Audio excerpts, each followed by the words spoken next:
Netanyahu মুখ খুলেছেন, ইরানে আরো তীব্র হামলা করতাম, কিন্তু ডোনাল্ড ট্রাম্প অনুরোধ করেছেন বলে একটু কম হামলা করেছি। নেতানিয়াহু বলছেন, দর্শকদের কাছে এই মুহূর্তে তুলে ধরছি ব্রেকিং নিউজ কিশোর অগ্নিবাণে, ইরানে আরো তীব্র হামলা করতাম, ট্রাম্পের অনুরোধে হামলার তীব্রতা কম করেছি, দাবি ইসরায়েলের প্রধানমন্ত্রী বেঞ্জামিন নেতানিয়াহুর। কিশোর অগ্নিবাণে এই মুহূর্তে বিগ ব্রেকিং, নেতানিয়াহু মুখ খুলেছেন ডোনাল্ড ট্রাম্পের পর। তিনি বলছেন আরো বিভৎস হামলা করে ফেলতাম, তীব্রতা বাড়াতাম, কিন্তু কমিয়ে দিয়েছি, একটু হামলা করেছি, কম করেছি, ট্রাম্প অনেক অনুরোধ করেছেন তাই জন্য। বিগ ব্রেকিং কিশোর অগ্নিবাণে। সিজফায়ার, যুদ্ধবিরতি হয় কি হয় না সেটা কালকে সকাল আর কয়েক ঘন্টার মধ্যে হয়তো আরো স্পষ্ট হবে।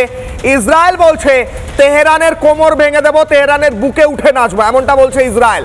তেহরান বলছে, অর্থাৎ ইরান বলছে, ইসরায়েল আর একটা হামলা করলে আমরা তার 10 ডবল হামলা করব। এই পরিস্থিতিতে যদি যুদ্ধ বাড়ে তার প্রভাব কি পড়বে? আর অন্যদিকে ফর্দো কেন্দ্র থেকে, ফর্দো পরমাণু কেন্দ্র থেকে কি বিকিরণ সত্যি বাড়ছে? ভয়ঙ্কর পরিস্থিতি সৃষ্টি হবে, আরও মানুষের মৃত্যু হবে। নজর থাকবে প্রতিটা খবর এবং ব্রেকিং নিউজের দিকে।